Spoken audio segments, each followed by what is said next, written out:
were just a group of people that felt that we were being taken advantage of.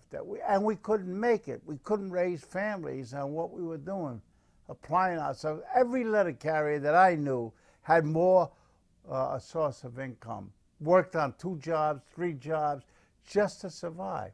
I worked as a bartender, I worked in a liquor store, and I never thought about anything else. It's just something that we had to do. I was driving a cab from 4 o'clock in the afternoon and coming back home at 3 o'clock, 4 o'clock in the morning to take a shower, run to pick up a truck, and go do collection and do what I had to do, or delivery mail.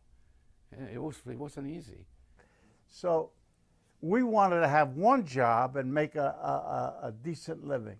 And that was not possible at that time as we saw it.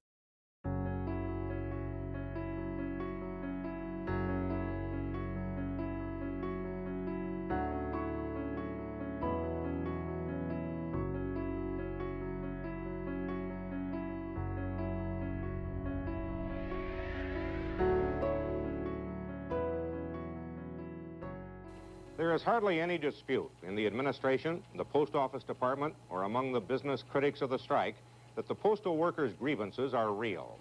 A letter carrier, no matter where he lives, starts at a salary of $6,176 a year. If he lasts 21 years, he may receive a top income of $8,442. From the time I stepped in the door, I sensed a lot of frustration and anger amongst people who had been there for a long time about working conditions, pay, benefits. Things that weren't setting well with us was the fact that you had to wait 2 decades to reach top salary. The working conditions were bad. We had lighting in the building where we had wires hanging across the ceiling. I was paying $60 a month rent, and I needed half my paycheck to pay that. So I knew we had to do better. The wages we were earning put us in a position we were eligible for welfare in New York City, and a number of letter carriers did apply and receive welfare. I knew some letter carriers who had large families who were collecting supplementary welfare benefits, and that was a shame. Now, if you had any pride in yourself, you didn't want to accept welfare. What you wanted to get paid for what you did.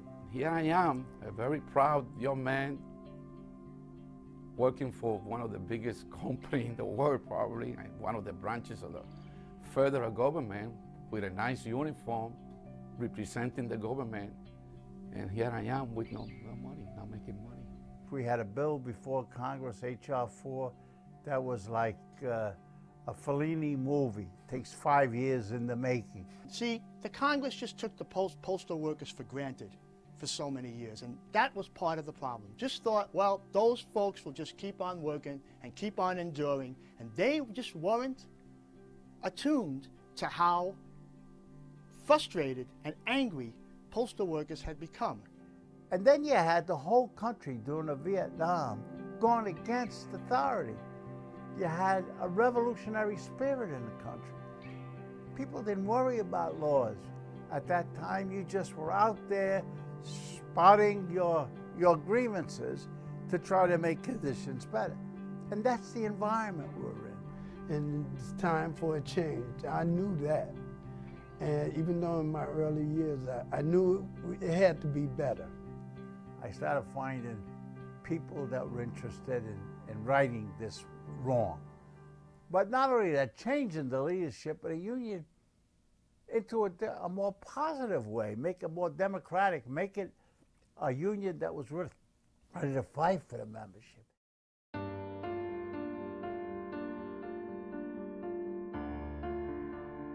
The mood on the work floor, everybody was tense, everybody was scared. It was a tough decision. You know, I had just purchased a house. I had 2 children, you know, my wife, you know, like everybody else. Those letter carriers that had the 25 and 30 years, who were World War II vets, had already put so much on the line in their service to their country, and then now we're risking everything. Those folks will always be heroes to me. Sometimes you got to step up, weigh the consequences, being fully aware what the repercussions may be. You could get fired, buddy. You know, you could get fired. So we said, well, I'm still young. I could still start a new career someplace. Got to take a shot.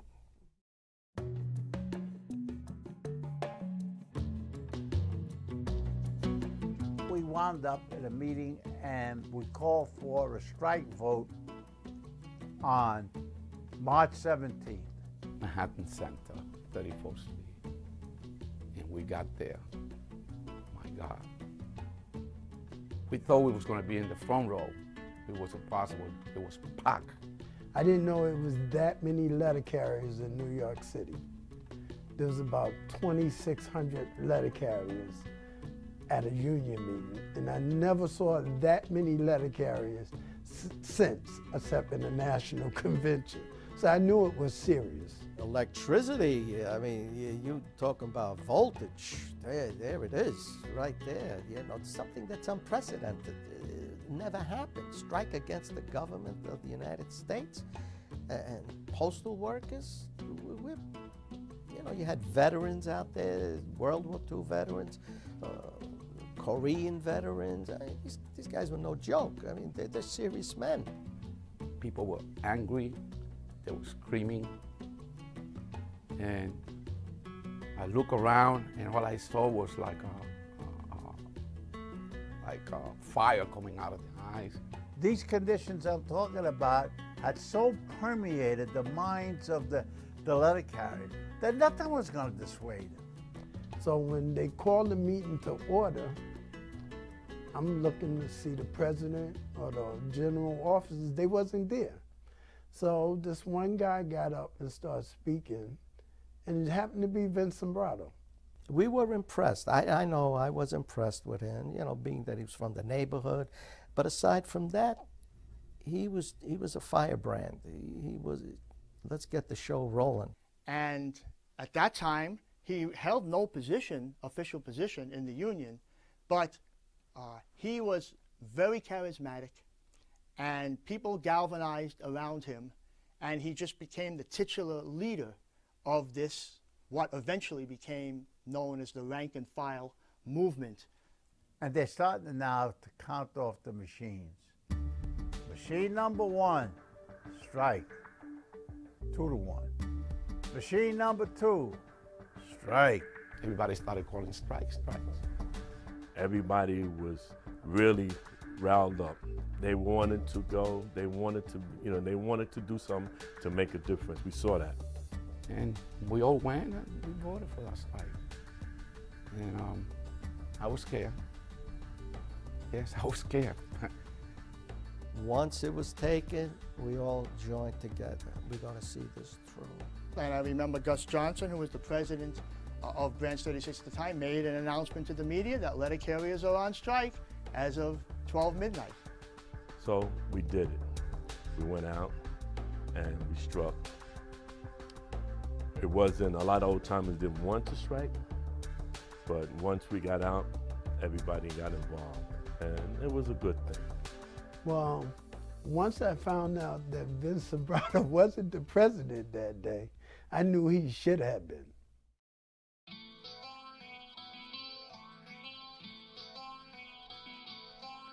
The perfect storm, when all the elements come together, that's what happened in 1970. March 17, 1970. All the elements of the universe came together. Bang. In my truck, I had some oak tag. Just happened to be there. They took it out. They wrote out on strike, you know. And that's how. There was no preparation, none of that. For the first time ever, letter carriers went on strike, and mail service in and out of New York was suspended. The government immediately obtained a court order against the strike, and union leaders ordered the carriers back to work. Many refused. I don't like to go on strike, but we must because they've been pussyfooting too long. You can't live in New York City on what they're giving us. I've been told I'm eligible for welfare, but I don't want to take welfare. We want to work, but this is the only means we have of letting Congress know that we cannot take it any longer. Either they give us what we should have, or we will stay out on strike until hell freezes over. Everybody was together. It was united, and we felt strong, and we felt we had a presence. You know, it wasn't like we were just out there being out there, but we felt like we had a presence. The people were for us, the public was for us, and we knew what we were doing. The next day, nobody came to work. I mean, you heard them, 97% of the carriers.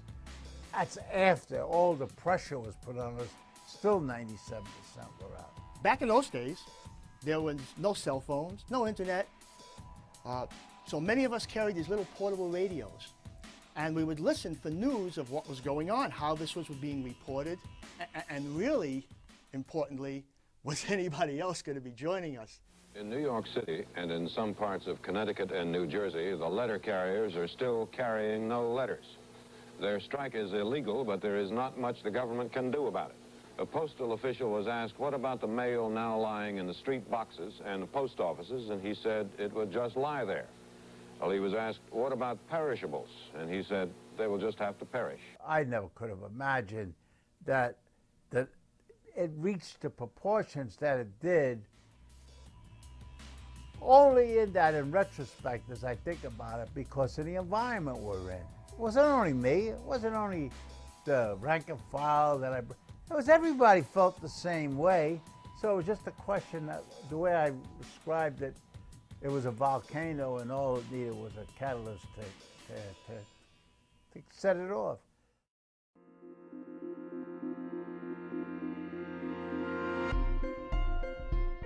The next thing you know, we're on strike and the national offices have told us to go back to work. When much of the country was already out on strike, we were feeling like this was something that we could prevail in if we just had the support of our national leaders, and it was very, very frustrating, and we were very, very angry that that wasn't happening.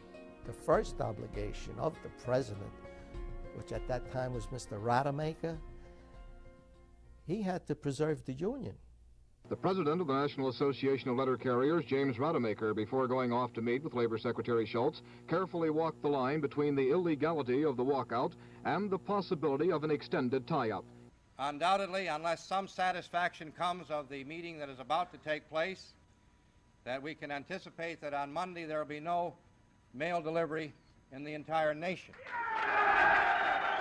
Rademacher was walking, who was the president of the National Union at that time, was walking a very, very fine line and trying to navigate this thing in a way where he could still capitalize on the fact that most postal workers were on strike, but not have the government come down and use the laws that were in place, because this was illegal. They'll fine you X amount of dollars, take away many rights that the National had, and it'll destroy the Union. When you're hearing stories about threats that we would all be fired, that union leaders were going to be jailed, it starts to wear down your enthusiasm. But we were out there every day. We were out there every day in front of our installations. We wouldn't let no one go into the post office. And then the supervisor came and told us to, can we move across the street? And we will move. They passed out signs and we was walking around the building. A couple of clerks tried to get in the building. They wouldn't allow them in the building. And that was my first day on the strike. I didn't know how important it was that day, but to me, that was one of the most important days of my life. We want to go back to work, but we don't want to go back under collective begging. We want to go back under collective bargaining. Collective bargaining, I think, was a good term because remember that in order for letter carriers or any other postal workers to get a raise before collective bargaining, an act of Congress had to be passed. And over again, we would plead our case to Congress to no avail. Once we went out, I think we felt we did a good thing. you know, because after we did go out, it was unreally. We were there now, so you just keep going. Not once did I falter in my belief. Neither did my colleagues, my co-workers that were on the line. We were as one.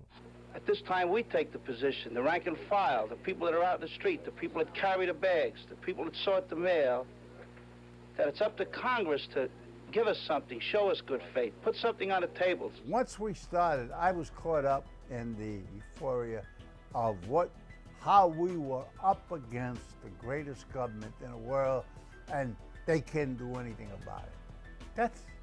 I was, to be honest, I'll bring it down to that we were right, and they couldn't do anything about it except accede sooner or later to what we were demanding. I thought we were going to win, and I never had a doubt about it, that they were going to have to give in.